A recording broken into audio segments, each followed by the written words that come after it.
Hi, this is Marty from Blue Lightning TV.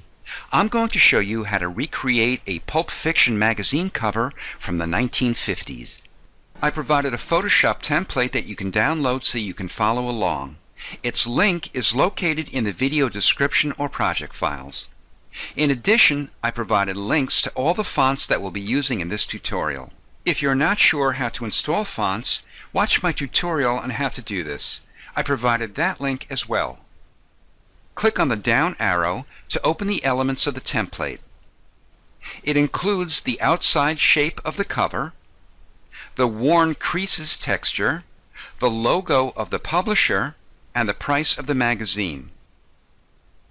I'll temporarily hide the template folder and close it. Make the base visible and active. Let's zoom out of the document. If you're using Windows, press Control and the minus sign. If you're using a Mac, press Command and the minus sign. Open your pen tool and choose Path. If you're on CS5 or earlier, the Path tool is here. Go near the top corner and left-click. Continue to click around the outside, creating a wider shape at the bottom right and narrower shape at the top left. Go back to the first point, and when you see a small circle, left-click to close the path. Place your cursor on the path and right-click. Choose Make Selection. The feather radius is 0. Then click OK. Press Q to make the selection into a quick mask. Go to Filter, Blur, and Gaussian Blur. Blur it 50 pixels and click OK. Press Q again to revert it back into a selection. Click on your foreground color and type in 0C1F53. Then click OK or press Enter or Return. Fill the selection with the foreground color by pressing Alt or Option plus Delete. Then delete the selection by pressing Ctrl or Command D. To view your document at 100%, press Ctrl or Command plus 1. Click on the New Layer icon to make a new layer. We'll fill it with black. To do this, go to Edit and Fill. Click on the arrow and choose Black. Then click OK. Go to Filter, Render, and Clouds. Change the blend mode to color dodge. If your image has a bright area like this, the end result will look better if it's replaced with other areas. To do this, we'll use the Clone Stamp tool. Choose a medium size and a hardness of 0%. Make the opacity 50%. Go to another area and press Alt on Windows or Option on a Mac and left-click to pick up that area of your image. Then brush over the bright area. Merge these two layers by pressing Ctrl or Command E. We're ready to add text. Open your horizontal type tool and click True Crimes, which is one of the fonts I provided. Choose a font size of 50 points, sharp, and center alignment. Click on the color box and pick white. Then click OK. Type out the title of your story. To adjust the space between your lines of text, highlight the lines and go to Window and Character. The Character panel will open. Click over the leading icon and drag your cursor to the left or right to bring the lines of text closer or further apart. To make a word larger or smaller, highlight the word and increase or decrease its point size. I'll do the same for the bottom word. To adjust the space or kerning between two characters, click between the characters and press and hold Alt or Option as you press the right or left arrows.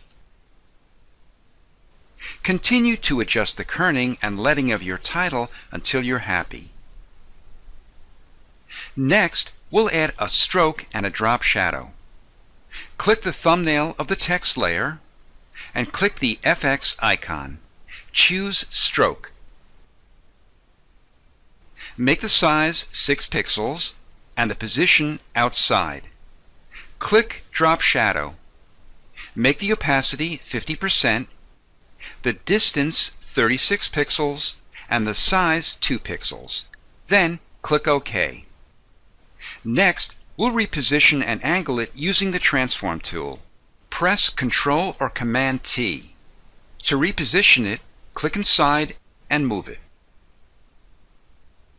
Go to the middle on the right side of the transform. Press and hold Ctrl-Shift-Alt on Windows or Command-Shift-Option on a Mac, and when you see a vertical double arrow, drag it up until you're happy with the angle. Then press Enter or Return. If you want to change the color of your text, click on the color box and pick a color. I'll type in FFD 800. Then click OK or press Enter or Return. Let's make the template folder visible to make sure our title is positioned where we want it. I'll move it up to make room for the rest of the elements. To move your text, press V on your keyboard. Next, we'll add a name for the author. Press T to open your Type tool and click on your document. Choose a font. I'm using Brush Script Standard, which I provided its link to. I'll make the size 16 points, left alignment, and the color is white. Type out a name for the author. To reposition it, open your Move tool and move it. To angle it, open your Transform tool, go to a corner, and when you see a curved double arrow, rotate it counterclockwise. To make sure it's the same angle as the title, move it to the bottom edge and rotate it until the angles are the same. Move it into position and press Enter or Return. Next, we'll add the tagline. Press T to open your Type tool and click on your document. I'm using Bebas New, which I provided a link to. I'll make the size 18 points and the leading 20 points. Click the color box and pick a color. I'm typing 4FA9B3. Click the center text icon and type out your tagline. Open your Move tool to reposition it. I like to italicize the text, so I'll click on the faux italic icon. Click on the FX icon and choose Stroke. Make the size 2 pixels and click OK. We're ready to add retro clip art, but first, let's place all the text into a folder. Shift-click on the large T on the bottom text layer to highlight all the text. Then, press Ctrl or Command G. Let's name it Text. Click on the New Layer icon to make a new layer. We'll fill it with white by pressing Shift plus the F5 key and choosing White.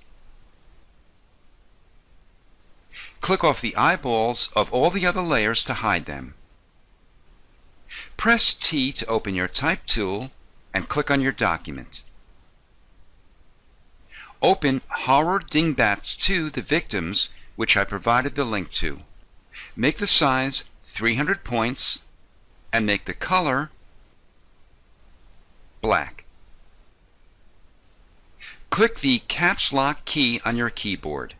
Each letter is a different clip art illustration. I like this one for my cover, which is the letter E.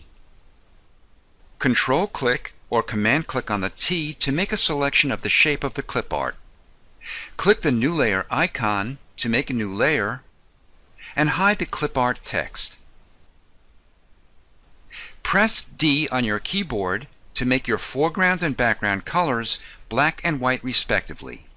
To fill the selection with the foreground color, press Alt or Option plus Delete. Invert the selection by pressing Control-Shift-I on Windows or Command-Shift-I on a Mac. Then, hide the selection by pressing Control or Command-H. Click the foreground color and pick a color for the skin. I'm picking FFB0B0. Then, click OK. Open the Paint Bucket tool and click on the face to fill it in with the color. To fill in the areas of the skin that the Paint Bucket tool didn't fill in, open your Pencil tool and choose a relatively small point size with a hardness of 100%. Paint over those areas. Click on the foreground color and pick another color for a different area of the clip art. Continue until you've painted in all the colors you want. Press Ctrl or Command D to delete the selection of the clip art that we hid earlier. Drag both of these layers to the trash since we don't need them anymore. Make all the layers visible and drag the clip art below the text. Open your Transform tool and drag down. Go to the top left corner, and when you see a diagonal double arrow, press and hold Shift as you drag it in. Then press Enter or Return. The next steps will be to pixelate the background and clip art into color halftones. Hide the top two layers. Go to Image and Image Size. Change the pixels to % and make sure the chain link is highlighted, which links the width and the height together. Type in 300 in either the width or the height. I'll show you the reason later why we're enlarging it this amount. Click OK. To move it on your screen, press the space bar as you drag the image. Go to Filter, Pixelate, and Color Halftone. The radius amount determines the size of the pixels of the color halftone. 4 is the smallest radius size we're allowed. The channels are already set at their default amounts. Click OK. Make the base layer active and press Ctrl or Command F to repeat the color halftone. Press Ctrl-Alt-I on Windows or Command-Option-I on a Mac to open its image size. Type in 33% and click OK. If we applied the color halftone filter without enlarging our image 300%, the result would look like this. The color halftone pixel radius is still 4, but when we applied it to the original size of the image, the color halftone pixels are way too large. To see the final image, make all the layers visible. This is Marty from Blue Lightning TV. Thanks for watching.